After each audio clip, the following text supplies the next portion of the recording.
even to the dividing asunder of soul and spirit, and of the joints and marrow, and is a discerner of the thoughts and intents of the heart. Ephesians 6:17. Take the helmet of salvation and the sword of the Spirit, which is the word of God. I am Itanabas, who is the one who breaks the crooked teaching in any different denomination.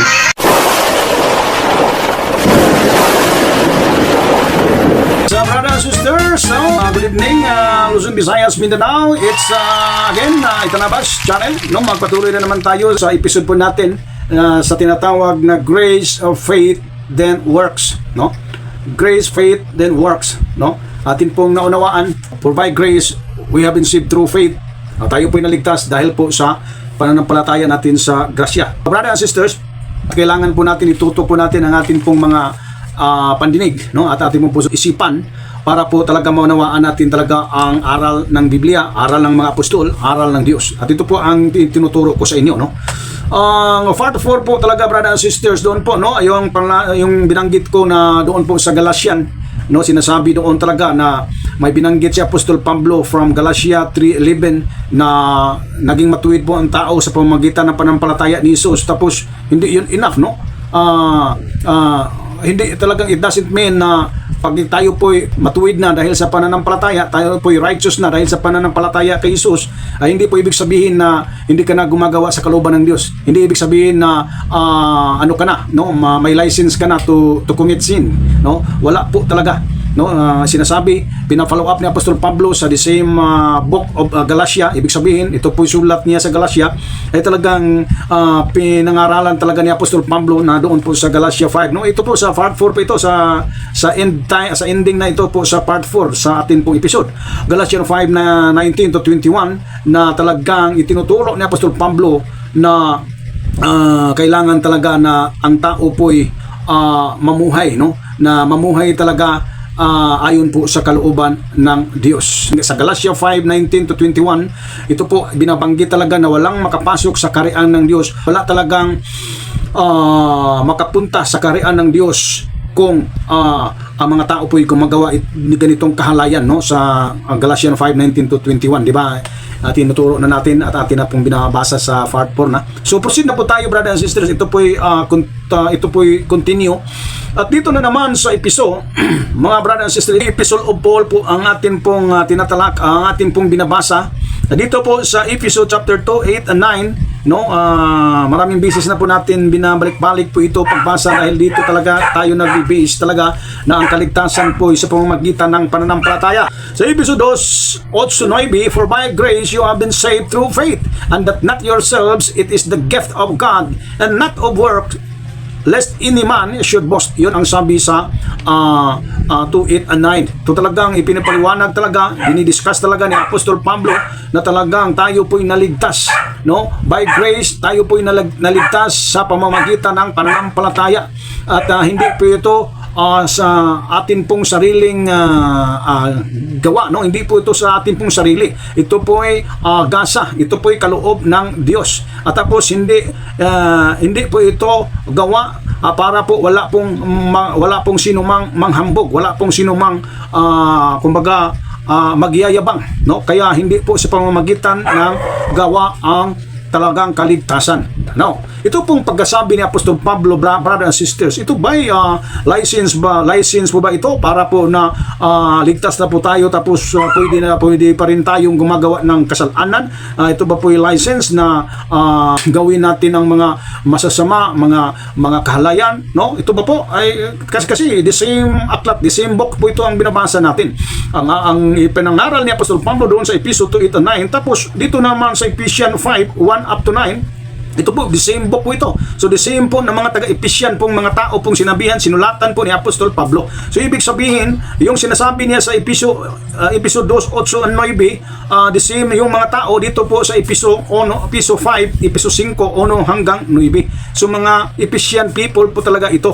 taga-Epeso po talaga ito ang sinulatan at sinabihan. Tinuturuan sila ni Apostol Pablo na tayo po'y naligtas sa pamagitan ng pananampalataya, hindi sa pamagitan ng ating pong gawa. Na ito ba po'y pagkasabi ni Apostol Pablo, ito ba'y license na pwede pa pala tayong gumagawa ng kanlayan, kasalanan, mga masasamang gawa dahil tayo na may ligtas? Hindi po, brother and sisters, no? Kaya nga makikita natin na si Apostol Pablo, maliban na tayo po'y ligtas, hindi po ito license na gumagawa po tayo ng masama.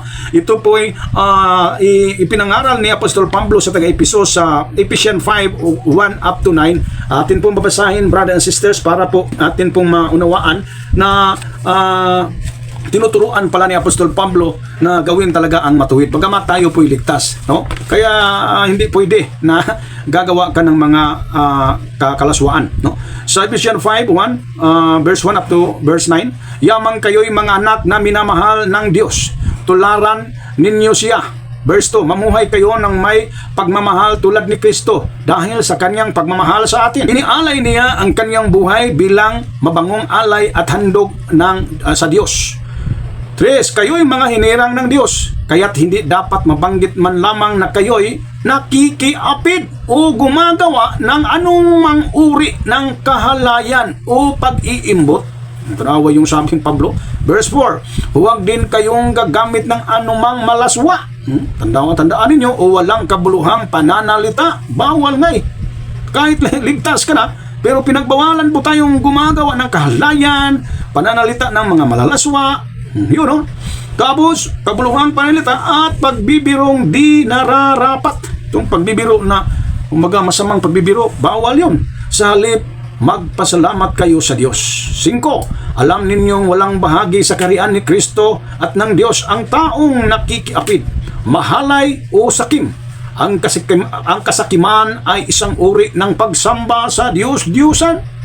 Ang verse 6, huwag kayong padaya kanino man sa pamamagitan ng mga pangangatwirang walang kabuluhan, sapagkat dahil nga sa mga ito, ang Diyos ay napupuot sa mga suwail. Verse 7, kaya't huwag kayong makisama sa kanila.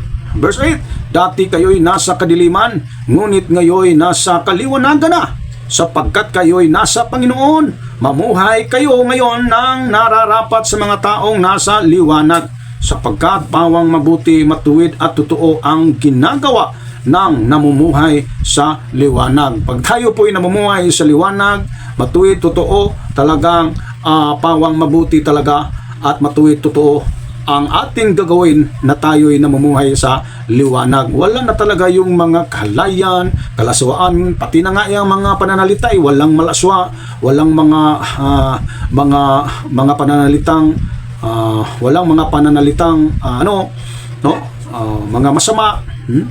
Talaga walang pananalitang pagbibiro na hindi nararapat, bawal. Ang daming malalaswa, walang pag-iimbot. Ang daming sinasabi ni Apostol Pablo na pinagbawalan po ang taga-Epeso, pati na sa atin. Pag tayo po'y believers of Christ, kapareho po tayo ng mga taga-Epeso, brother and sisters. Kaya huwag natin gagamitin itong Ephesians 2:8 and 9 na tayo po'y ligtas sa pamamagitan ng pananampalataya at tayo po'y may license na okay lang na gagawa tayo ng mga masama. Hindi pwede yun, brother and sisters. Pag tayo po'y ligtas, pag tayo po'y sumampalataya ng Panginoon Jesus, tayo po'y ligtas, susunod talaga ang mga mabubuting gawa. Sundin mo ang kalooban ni Jesus, kalooban ng Diyos, sundin mo kung ano ang inuutos ng ating Panginoon. Yun talaga, brother and sisters. Huwag talaga kayong magpalinglang. Huwag kayong magpadaya. Maraming mga nagtuturo dyan sa social media, hindi talaga accurate, hindi talaga reliable, hindi talaga parang hindi capable na magtuturo talaga. Yun, brother and sisters, no?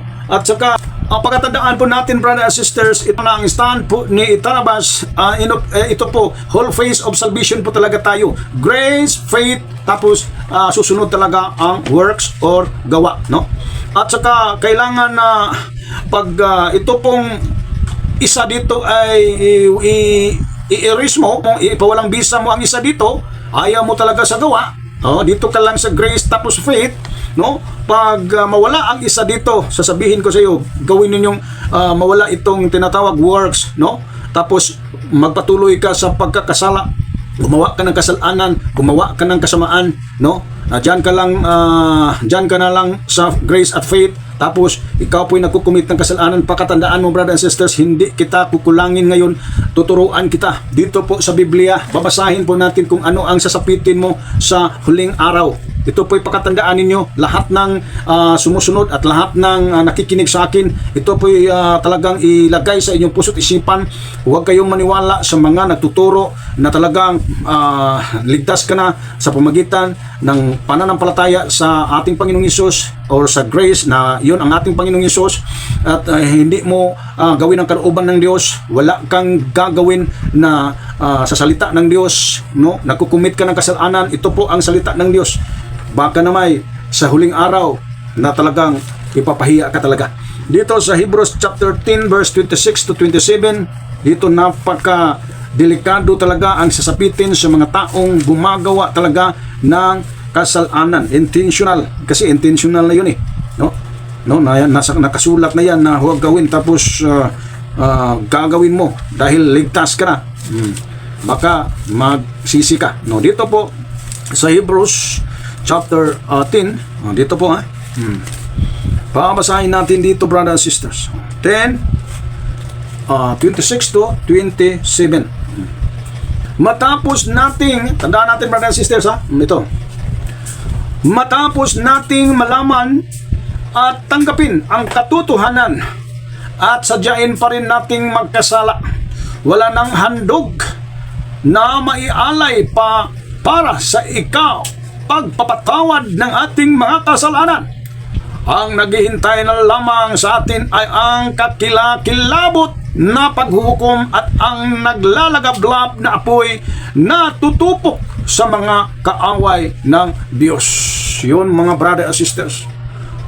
Talagang tayo, tapos natin malaman at tanggapin ang katotohanan, tapos sadyain pa natin intentionally, we commit sin, sadyain natin na magkasala, wala nang handog na mayaalay pa para sa ipagpatawad ng ating mga kasalanan. Ang naghihintay na lamang, mga brothers and sisters, ay ang kakilakilabot na paghuhukom at ang naglalagablab na apoy na tutupok sa mga kaaway ng Diyos.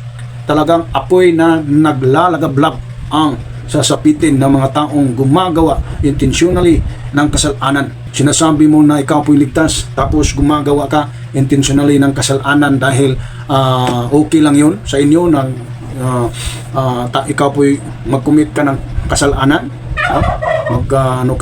gawin mo ang pagkakasala, tapos sinabi mo na ikaw po'y ligtas. Hindi pwede yun, brothers and sisters. Baka na may sa huling araw isa ka na parusahan ng Diyos, brothers and sisters, no?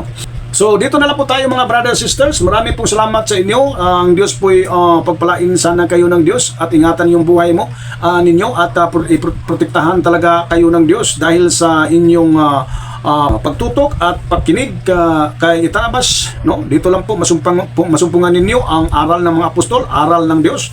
Dito lang po si Itanabas, brothers and sisters. Hindi talaga kayo kukulangin dahil talagang tuturuan kayo ng katotohanan. Tutok lang po kayo dito ni Itanabas at kayo po'y pagpalain ng Diyos. Lulatiin natin na Diyos, purihin natin ang pangalan ni Jesus. Dakila ang Diyos na buhay, dakila ang Diyos na naglalang sa lahat ng bagay. At praise the Lord, purihin si Jesus sa ating mga buhay. God bless, to God all be the glory. Amen.